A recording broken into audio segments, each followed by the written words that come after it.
Note pen எடுத்துட்டு வந்துட்டு எதுக்குமா? வீட்டுக்கு சாமான் எழுது. என்ன சாமானு? சமையல் பொருள் எழுதுமா. அம்மா அது மல்லிகை சாமான் சொல்லுமா. அதான் எழுது. சொல்லு. துவரம் பருப்பு எழுது. எவ்வளோமா? 1 கிலோ எழுது. கடைக்கு போயிட்டு இவ்வளோக்குலாம் தருவானா? 1 கிலோ எழுது. நெக்ஸ்ட் காம்பவுண்ட் எழுது. காம்பவுண்டா? அதான் துணியெல்லாம் ஸ்மெல் நல்ல மனமா வரதுக்கு போடுவாங்களே. ஐயோ அது கம்ஃபர்ட்மா. அதான் எழுது. அடுத்தது டாய்லெட் ஒண்ணு. டாய்லெட்டா? அது எதுக்குமா உனக்கு?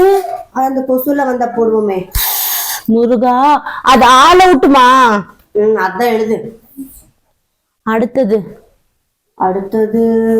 நெக்ஸ்ட் ஒரு லிப்ஸ்டிக். நீ இப்பமா லிப்ஸ்டிக் போட ஸ்டார்ட் பண்ண? அது இது குலுக்கு. அதான் அந்த துணிக்கெல்லாம் போட்டு துவைப்போமே, வாஷிங் மிஷின் போடுறதுக்கு. ஐயோ அது லிக்விடுமா. எழுது எழுது. இந்தா புடி. என்னால எழுத முடியாது, நீ எழுதிக்கோ. உனக்கு அவ்வளவு படம் கொடுத்து படிக்க வச்சது ஒரு 4 மளிகை பொருள் எழுதுறப்ப வராத. நான் அப்ப எதுக்கு நீ படிச்ச? வந்து உக்காந்து மரியாதை எழுது. குடு சொல்லு.